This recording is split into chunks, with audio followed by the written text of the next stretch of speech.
Hi everyone, welcome back to Reborn Hygge.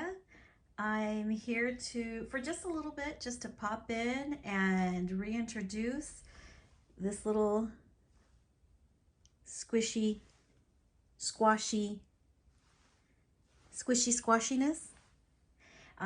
This is the first Emma that I had. I got her a couple years ago. She was reborn by Lydia Torres Exposito, who is a Spanish prototype artist. She's also an Iora master artist. And she used to look different. She had different hair. So just a little backstory. When I originally got this kit, first of all, I had been wanting her for a long time, and she was one of those very hard to find rare dolls.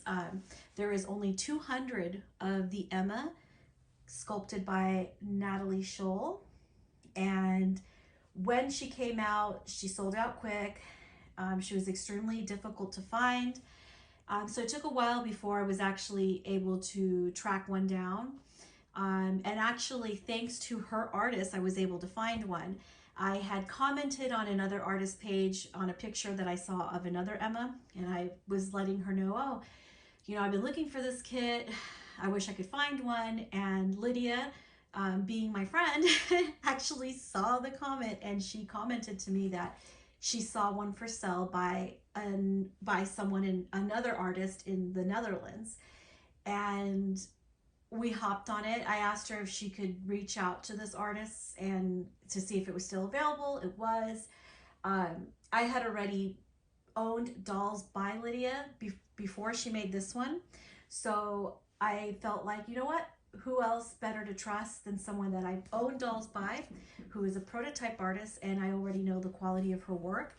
So I asked Lydia, and on top of that, she found the kit for me. But I knew that Lydia's painting would look really good on this kit. She has a very delicate painting where the skin looks very delicate and newborn. So I already knew that it would be a good match for this kit. And that's how I tend to choose the artists for the kits that I want. Not all kits can I envision being painted the way I want them to be painted by all artists. Like, usually I will have a kit in mind, and I will have specific artists that I feel would do the work that I want to see. The type of painting that I feel matches the kit best. So Lydia was a perfect match for this Emma. And look at her, she looks so cute. So we went on the hunt. Since I had worked with Lydia before, I was already pretty much a seasoned collector by that point. So I started researching different hairs. By this time, I knew where to buy hair and what type of mohair I liked. There was so originally I purchased Susan Nagel, and what happened though was when I was looking at the Susan Nagel hair, I look how cute she squishes up.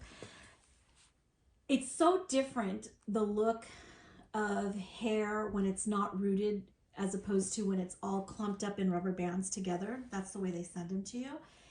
And I really thought, I ordered a golden, a light golden brown. And so I wanted to have something light brown. And I really thought that it would turn up light brown. It turns out once the hair was rooted, the hair looked really pale blonde. It looked not pale blonde, it looked like a dark blonde. And I like a very sparse rooting, so it just looked like she didn't have any hair. However, that didn't really affect my bond with her. I still really loved the doll, and I chose the hair. Lydia did tell me, she's like, oh, the hair is really light. It's lighter than, we thought it was. And I was like, well, just go with it, because I do like Susan Nagel, that mohair. So Lydia rooted it. I had the doll. I had the doll for a little over a year, and I had another Emma done with darker hair, which you guys know is Valeriana. And so we had that hair done, and well, that's what made me start thinking, well, you know what? I think I'm going to ask Lydia to reroot her head. It's not that she needed it. The hair wasn't damaged. The original hair she had on was not damaged. Susan Nagel is pretty quality mohair. It was just that I felt like how pale and how light the original hair was such a waste of Lydia's hair rooting talent. Okay, I just felt like, gosh, what a waste of her talent, because you can't even see the swirl. You can't even see how nicely she roots, how close to the head she roots. I'm gonna pick her up. Look at her. I made her super floppy. She's such a little squish. So, I mean, look at this.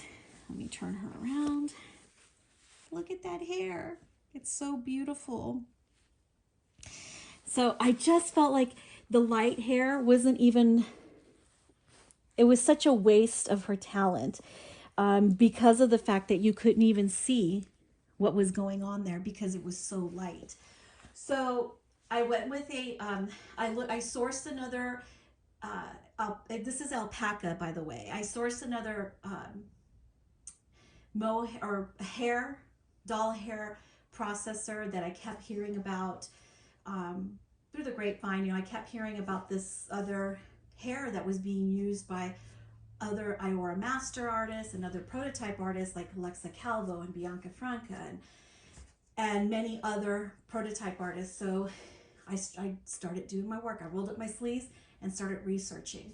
I had some time to order the hair between the time that I was scheduled to send her head off to be rooted, and I got a hold of that magnificent alpaca hair, and I sent it along with her head to Lydia, and there we go. Lydia rooted it. I just felt like her hair rooting style needs to be seen, and the other hair was just too light.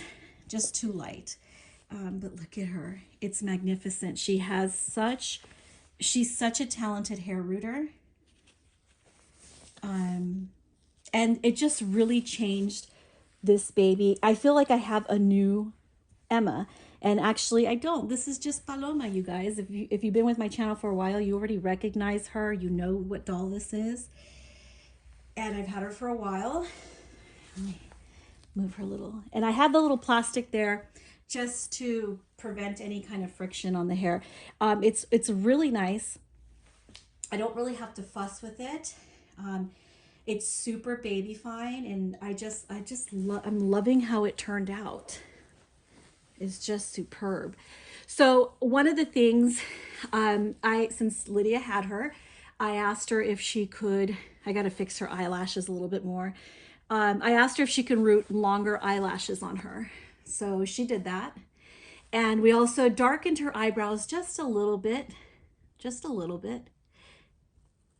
So as you can see right there. So let me see, maybe you guys can see it better in the profile. So Lydia sent her to me at the beginning of November. So we were December. And with all the delays in shipping due to COVID and all the commotion in the world, she did take a long time to get back home to me. And we were starting to get worried because neither the Spanish mail carrier nor the USPS had updated the tracking since December 20th.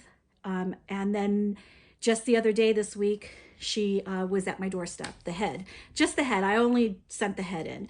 So I was starting to get worried. I was going to give it another week before I was going to have Lydia do file a claim for a search, because I had already filed a claim for a search to the USPS, but I was really happy that she made it. She made it home. So I've reattached her head. I readjusted her weighting. I did something a little bit different with her weighting that I did with my other Emma, which I may actually do to my other Emma. I made her a lot more floppier.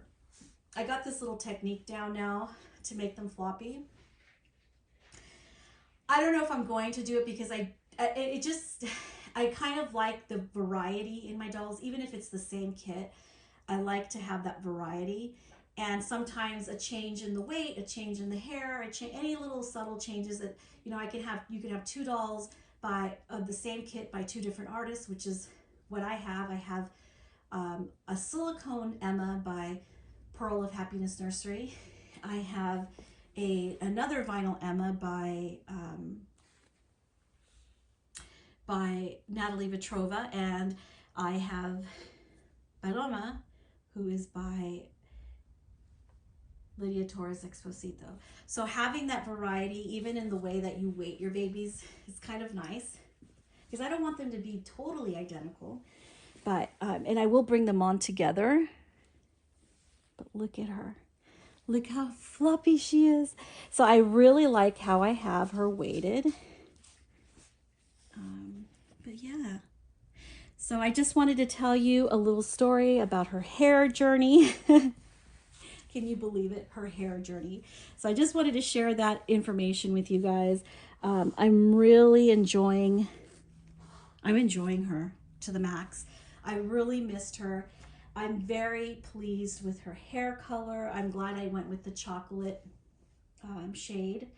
And when I originally saw the shade, though, I'm not gonna lie, I was worried it might be too dark, but it's perfect. It's a nice chocolate brown.